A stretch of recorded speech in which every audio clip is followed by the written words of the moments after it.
Hello again, everyone. My name is David Bastel alongside ARIA President David Oikel, and this is the Real Estate Edition podcast. Coming up this month, we chat with Cassandra Agnew-Walker. She's the head of standard forms at ARIA. And David, changes, revisions, always something happening with standard forms. There sure is, Dave. It's something that our members tell us is one of their most valuable services that ARIA provides. We use it every day, obviously, in our trading.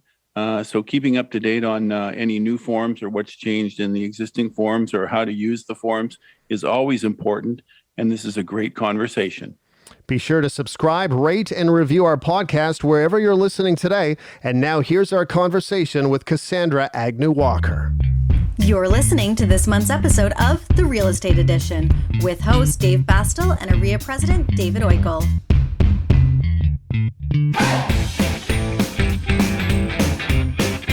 Cassandra, this is now your fifth time coming on the podcast, and it's been great every single time. I think most of our listeners know who you are, but for anybody who may need a reminder, can you tell us a little bit about yourself and your role with ARIA?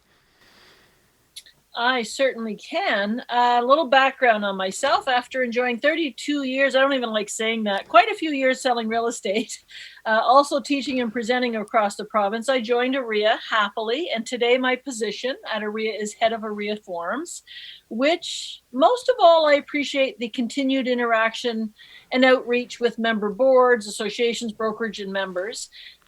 However, to clarify, the head of position keeps me busy with pretty much anything forms, including progress with our forms team. We have a team of 4. We pump out educational and resource materials for members, help them understand and use the forms and clauses. And really, lastly, I guess I'll summarize some of the not so fun, but very important things. We monitor, I oversee the ARIA forms, copyright monitoring and enforcement to protect the valuable assets that we have for members. And I work with the third-party forms providers, liaising. Again, this one I'm going to end on a real positive note with our ARIA Standard Forms Committee, reviewing and discussing all forms and clause issues and suggestions to our leaders for our annual updates, and then feed it right back to the members and member boards.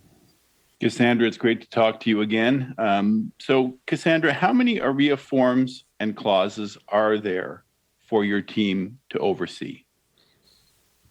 Thank you. I love this question when I'm in a webinar. I ask, and I will give it to you flat out. There's 320 clauses and there's 211 standard forms. If I can, David, I'd like to remind members as they're hearing that, of course, this is for across the province, and they're also template forms and clauses. There are such a vast amount because there's so many different trading activities and so many different, functions that members work with consumers on. So I think I might stop there. I am not sure if we're going to talk about all the extensive resources, but 211 forms and over 320 clauses. Thank you. Now your test is, sorry, David, I got 2 Davids, but your test, David Oikel, is can you list them all? I certainly cannot, and I can recall that I probably only use a fraction of them because residential and not commercial, and certain of them I do know as certain of them are specific to Ottawa, so that's good as well. So no, it's really fantastic. Now, Cassandra, December and January are always very busy and a very busy time of year for you and your team. Can you tell our listeners about what's been keeping you busy lately?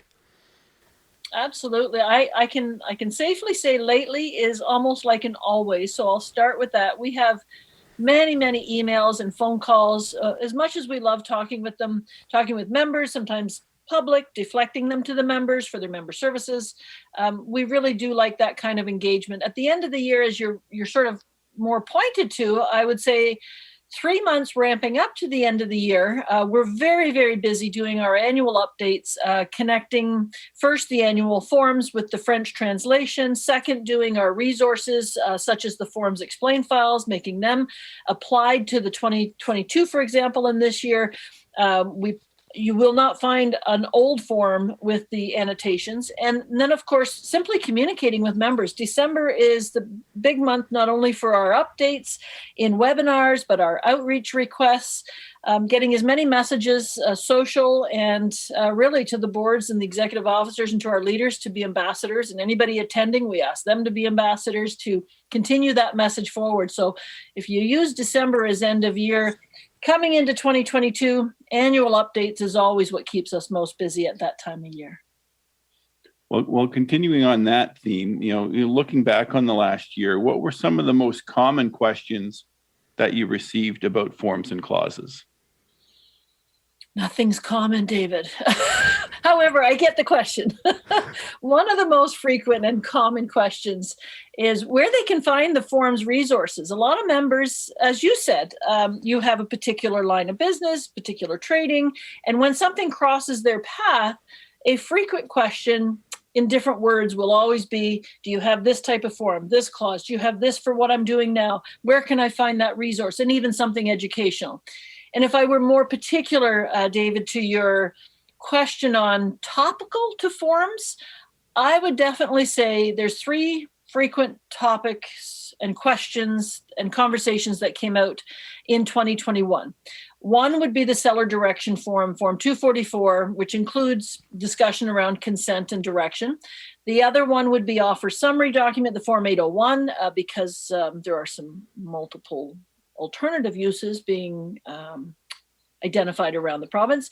And interestingly, this year we had quite a few questions and inquiries about clauses for varied purposes. And I think that's just natural as we have so many different trending situations and issues, especially with technology. That's brought forth a lot of discussion around clauses that they can use or how to use them and what clauses to use. I would agree with you on the Form 244, the seller's direction. I know in Ottawa, it was a lot of topic of conversation because that's the form we use to establish offer timing, offer receipt timing, and that was not always uniformly used. And so our board did a lot of education on that to make sure that the form was used properly. So continuing on that theme, what sorts of major forms and clause changes did your committee make in 2021? I'm going to say it's an interesting, sometimes if I just don't think about it and I get a reflection of what kind of changes had taken place, to me this year, and I think that's the general sense when somebody looks at all of the revisions in the end after they've reviewed everything, I'd say these revisions were more along the line of streamlining. Streamlining still can be very, very important, especially if there's any little stumbling blocks along the way for a form or a clause. I'm going to give you an example. The revisions this year, a little bit relative to Form 801, just as an intro. I think we're going to go a little further in a few minutes. It is used for varying purposes. Primary purpose is compliance with the Real Estate and Business Brokers Act when it asks for retention of document. Sometimes a little different, as you said, David. Sometimes people are just generally trading, and that requires certain activities. So they reach out for a form that helps them with that, and that's where 801 was revised. So I encourage people to take a look at that. Form 200, which is a very common form for most members. Of course, 520 is the same. It had the same revision because it's the commercial version. We had a streamlining adjustment to that. And the same thing with Form 320, which is the confirmation, cooperation, representation. Almost, if I don't say every, because certainly there are some transactions that people use different forms, but the majority of the member transactions before negotiations will incorporate the Form 320 confirmation, cooperation, representation. And this year we kind of did a little revision, but it was primarily because we had a sister form that was new. And we'll talk about that in a few moments as well. But I'd say streamlining is really the major area of changes this year. Nothing contentious, which is good. Yes. Well, I got a feeling I know which form we're going to talk about in a second here. So can you tell members what to expect here in 2022? And are there any new AREA forms or clauses they should be aware of? All right. Thank you. So fantastic news. We have one. I think sometimes, 1 or 21 members just say, stop the forms.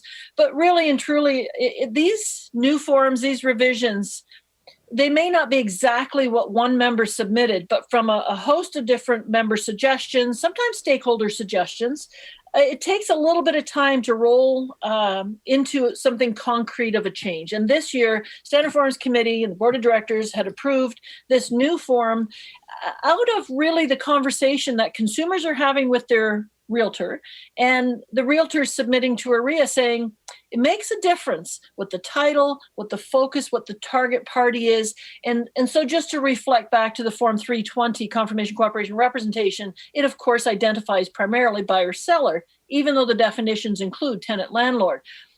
But the committee had found from the suggestions in the discussion that a form specific to tenant landlord was very timely this year. Therefore, we have this new Form 324, which is it is the only form that's new for members, and it parallels the Form 320. So I think that's a rather straightforward new form to get used to as well. And I have to say, up to this point, we've had a lot of questions. People say, well, if there are two, which one do I use? Well, you'd use the one that's most relative to the parties you're working with. If you're working with a buyer and a seller, you'd use the Form 320. If you're working with a tenant landlord, you'd use the Form 324. It's as straightforward as that. Okay, well, let's get into an example of that. So where might a member use that form that you just mentioned there? In what situation? So thank you. That's a good clarifier. Certainly where members are saying, well, now that I have two, what do I use? You know what? This is not a lot different than going back about 3 years when the Standard Forms Committee and the board approved the new tenant representation, as a parallel to the buyer representation agreement.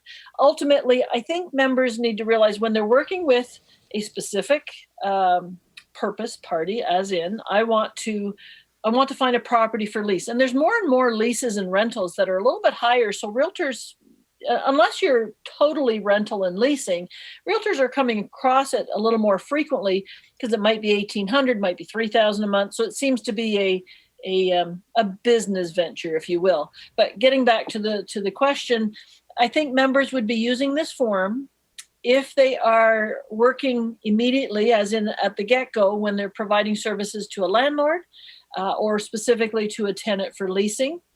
And it doesn't actually always pan out exactly as the service agreement starts, but I think that's what members need to hone in on is how is my consumer, or what is my consumer wanting from me for service? And if they're looking for leasing, renting, you'd use, as you get to a negotiation, the confirmation cooperation representation for tenant landlord. And the same if you've listed something for lease, you would start with the confirmation cooperation representation, tenant landlord, because that is who your parties are at the front end. So if members have any more questions about what you just mentioned, where can they go to learn more about it or do some background research and so forth?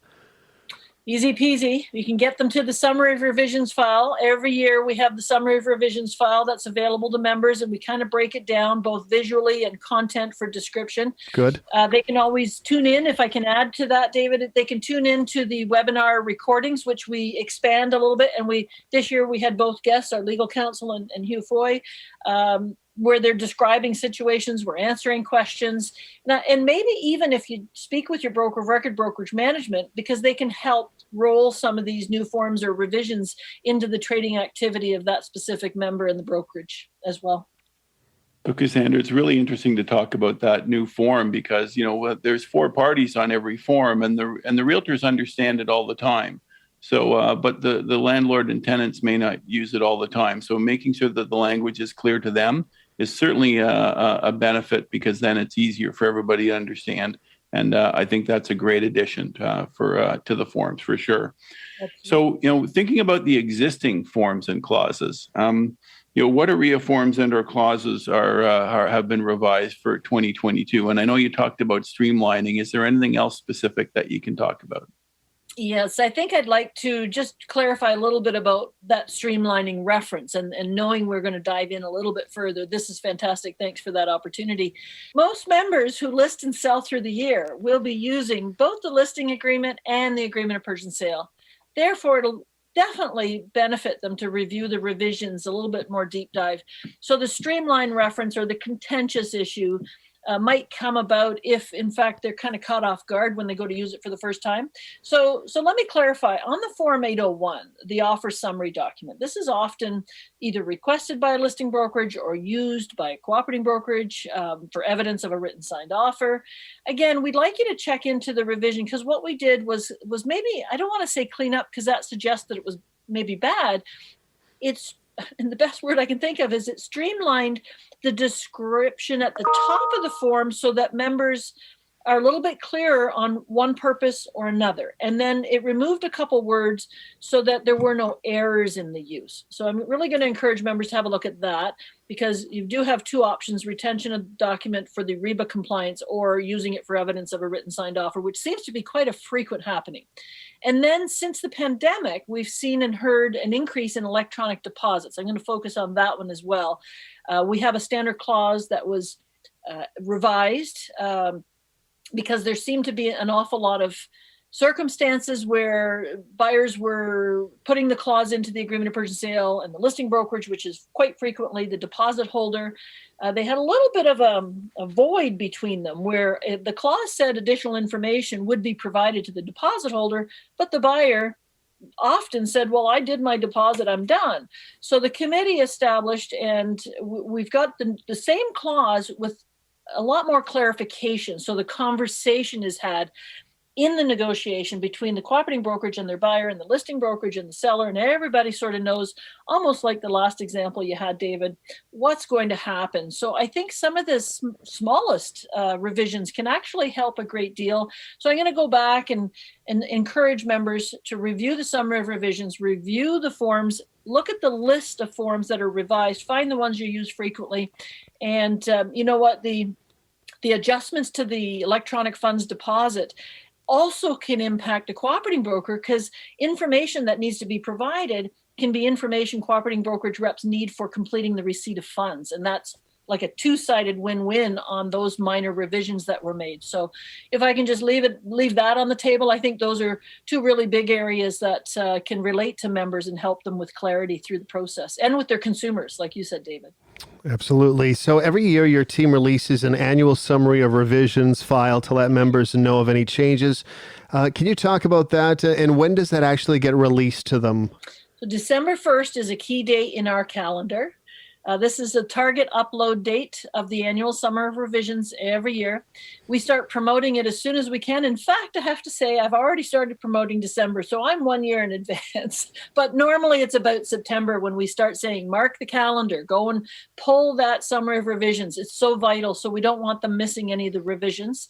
The third-party providers, licensees that provide fillable forms, they're about 2 to 4 weeks off. So therefore, the members have a good 2 to 3 week period to get themselves up to date and aware of what new forms, what revisions on the forms, and also what the newer revised clauses are, so that, again, they're not caught off guard come January 1 when they take a listing or whatever date it is in 2022 right now that you're going to use maybe a form that's been revised. You just don't want to be caught off guard. So December 1st is the key date. So I can officially say, please mark December 1st, 2022 for the next summary of revisions file. Cassandra, your team produces a lot of content to help support members. So let's talk about some of your most popular content, the webinars that you produce. How many webinars did you have in 2021? Now it's time to sort of reflect back. Thank you, David. I'm going to be thinking about all this stuff over, the next month, January, February, as we've done a lot of planning up to date. We had 11 webinars in 2021 on a variety of topics. I'm just going to list a few if I can remember most of the ones that I think are really heated. And we planned well because the seller direction and consent forms, we actually had two separate, one seller direction and then one buyer direction and consent. But putting those together, that is quite a contentious topic because it's so vital to get things documented between the consumers and the brokerage. We had brokerage to brokerage communications webinar. We had new member webinar in June. We had a commercial and clauses webinar. Sometimes when we target the webinars, we tend to see less, like we'll get 500 to 700, but really we found last year we were still up between 8 and 1,500 for any one webinar. So it was just fantastic. The members get engaged, and we are always open. If I can use this opportunity, we are always open to member suggestions, because we know that things change. Things are sort of living and changing as months go by. So keep those suggestions and communications coming back to us. And I will also use this, we'll say it a couple times, standardforms@aria.com. We're always happy to hear from you. Anyway, 13 to answer your question, David. 13. So I thought it was 11 there for a second. So that's 13. So for new members that are listening, can you give us a rundown of what the average webinar is like? Yes. It may depend on the topic. However, I would probably say we have a process where we do the introductions essentially on, where the agenda, where the conversation's going, where the questions are welcome. We do a high-level overview primarily on purpose and content or intent of the forms or the clause that we're presenting. So it may be like if I used our December example, the annual updates, of course, we want to get as much information, but it can be very detailed. So we try to do that high level. And then we use the questions to really dig deep, because it's amazing. If we had 1,200 members, usually there's 1,199 still hanging in on the end after 20, 30 minutes of questions. So members are really enjoying hearing questions and answers of other members, and then, of course, responding in different ways. So we will do the same. If I take the clause webinar, similar example, we'll do a high level. We'll cover off where the resources of clauses are. We'll give examples of certain clauses that had changes, which is not uncommon, especially with forms. And then we answer questions along the way. We do it along the way, and we have a question period at the end, and we remind members every opportunity we can of the many, many resources. And sometimes it's not ARIA resources. It most frequently is, because we have many that are touch points for members, but it might be a RICO resource. It might be CREA because of the proceeds of crime, money laundering, terrorist financing, FinTrack resources, which it helps members make better decisions and understand the purpose of the ARIA forms in the end. And that's where we head with almost every webinar. Sounds like a lot, but we get through a lot in about an hour. Well, they are excellent. So for those that want to, where can they go and listen to the past episodes? On aria.com, Standard Forms landing page, which of course is under the Member Services tab. This is an excellent opportunity. We have those webinar recordings. I believe we have just over 60 varying webinar topics, and the recordings are available. Essentially, we put them up about 5 to 7 days after every webinar, because we just clean them up a little bit. But it's a great opportunity to go back and listen to those recordings. So if anybody has any issues, they can always reach out to us. We'll try to put their fingertips right on the landing page, but it's quite straightforward. Yeah. Webinar landing page. Yeah, absolutely it is. Back in 2021, you launched The Standard, which is a 10-week interactive video series that allowed members to ask their forms questions live to you. It was a very, very big success. And we had you on the podcast last summer to give everyone a kind of a sneak peek of what to expect with the series. But now that you've wrapped up your first season, can you share some key takeaways of that series and what you kind of liked about it? Because it was a huge success. I agree. We had such positive feedback, and I think we had over 2,700 members, participants. We had interesting questions. We managed a host of them. Right out of the gate with the first season, our audience satisfaction rate was 93%. I don't think there was an episode where we saw the survey. Well, I shall say that there was every episode. The survey results showed members had said they had learned something. And I think a lot of it, I certainly don't want to take personal credit. I think between Kelly and myself hosting and co-hosting, answering the questions, putting information in front of the members had to learn something from the engagement with other members, as well as ourselves, pointing them in the right direction to forms and clauses and clarifying, reference points of forms and clauses and the purpose of them. So, also the majority of participants confirmed that they learned something, that they were satisfied, and that they would recommend it to other members. So our goal was to provide the best practice takeaways for members to use in their day-to-day trading activity. It appears that the forms offering is of the standard is a huge success, as you said. So we're just ecstatic, especially with the engagement numbers that we had. And you know what? Somebody else in an outreach this morning had actually said, well, I love the standard. Again, I try not to take these things personally. These are AREA assets for members. And we're just so ecstatic with our comms team, marketing team, and of course the forums team putting such a great product out for members. And we're going to see season 2 come out in the spring of 2022. Yeah, and we look forward to that. And if you want to watch any past episodes, it's aria.com/the standard, and you can watch past episodes. But, while we're on this topic, I hear there's a bonus episode of the standard coming out on January 20th. What can members expect from that?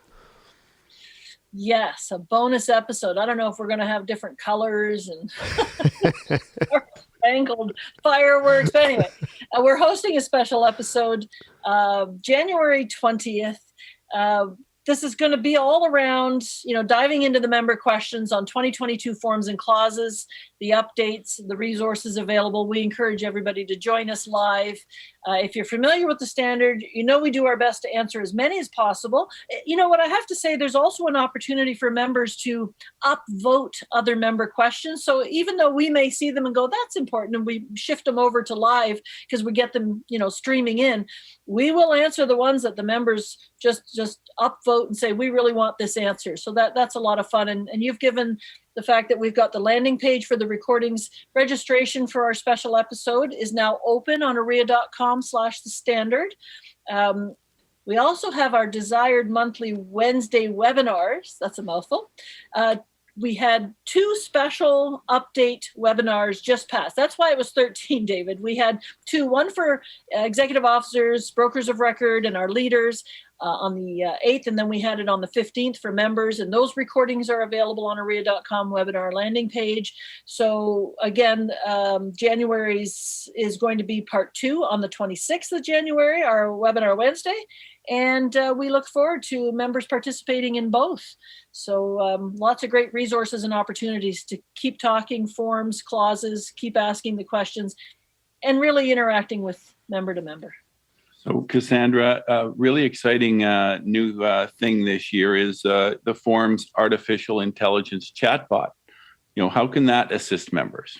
It took me a while to warm up to this guy about 3, 4, 5 years ago. I know some of them think it's a female, but let me carry on with where I'm headed on that. It's a 24-hour resource. It's like the for sale sign. It's a 24-hour marketing piece, or what they say, 24-hour salesman on the front lawn. So the artificial intelligence chatbot lives on the bottom right corner of our aria.com web pages. So it continues with you as you're there navigating the web pages. So if you think at some point you have a question, hey, where is this forms explained file on form 244? I'd like to see the annotated. Or do you have a form on assignments? And so the bot has excessive training data over the last few years. In fact, the chatbot is learning every day. We have training data growth throughout 2021. If I'm not mistaken, it's about 148% of training data growth, which is phenomenal. And I think as any AI chatbot, it continues exceptionally. As it learns more, it learns faster. And so we're really ecstatic to continue that training data in the chatbot about forms and clauses. And you have to be logged in order to get the chatbot responses for the AREA forums and forms resources. Otherwise, you'll get the public-facing chatbot, which still has great information about the association, government relations. So the chatbot, just like the forums team, will be able to provide you many resources. However, not the legal or trading advice. So be careful about what you ask. If you're aiming at getting a chatbot to tell you legal advice, I'd think twice, but also it probably wouldn't give it to you. So fantastic that members have this 24/7 little resource that office is closed, forms team, won't get back to them till morning or something to that effect. They can still find their valuable resources. Good to know. Bottom right corner. So what if a member wanted to suggest changes to be made to a form? How could they do that, and what would they have to do? Standard Forms Committee welcomes the conversation, the suggestions, the specifics, and also the forums team always searches for that type of information by asking members more and more questions. So we welcome Standard Forums Committee discussions. We put them on the agenda. It's amazing how many items. I think, David, you've been part of many, many committee meetings, and I think we've seen up to something like 48 items, and it carries forward. Some of them are connected to the other, but at the end of the day, once the committee's made recommendations on a specific action, sometimes it goes to the next committee meeting, but ultimately near the year end, it goes to the board of directors, and then it turns around to the annual updates. And I would say the lion's share of revisions and new forms stream directly from member suggestions and member communications. So keep them coming. They just need to send it to standardforums@aria.com. And, we'll figure it out when they're identifying the suggestion. And sometimes we just pick up the phone and talk to them so we can get as many details for the committee consideration. I can tell you that email works because I've sent a few in over the years, for sure. Well, sometimes maybe I called, but anyway, it works, and that's how we get better is by getting that input from our members who are out trading each and every day. So keep those suggestions coming. So Cassandra, as we wind down here, is there anything else you'd like to share with our listeners before you go? I would like to say that, member-to-member communication is really vital. And that's what we try to encourage. It's almost, the subtle improvement with members communicating with consumers without everybody within the industry sort of being alerted and aware of the intended purpose of forms and clauses, without the conversation about how they're using them differently. You don't want to catch, neither party, cooperating brokerage, listing brokerage, wants to catch the other off guard. I do not believe that. I think it's a matter of making sure the communication is from beginning, middle to end. And I think that'll help substantially. But really, in the end, when it comes to our direct resource to members, feel free to reach out to us anytime. In fact, I'm just ecstatic. It's like my break in the day. I love picking up the phone and calling members out and really hearing more so about what they're asking, because sometimes text and emails don't do it all. And the same thing should go right straight through into the trading activity. Text and emails can be confusing and sometimes have the wrong message. So keep those communications flowing, including with us at standardforums@aria.com. And we have that as an ongoing through the year welcome. Cassandra, thank you for your time. You are most welcome. It's always my pleasure.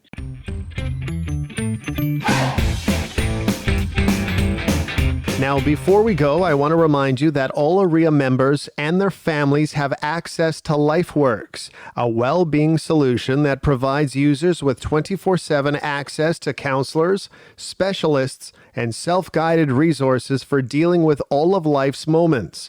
Visit aria.com/LifeWorks for more information and to access the service. And finally, don't forget to check out realheart.ca to read the inspiring stories of realtors giving back to their communities and to share your story. That's realheart.ca. That's it for today. From AREA President David Oikel and myself, David Bastel, stay safe, and we'll talk to you again soon. Visit aria.com/podcast for more information, links, and a full list of our episodes to date. New episodes are out the second Tuesday of every month.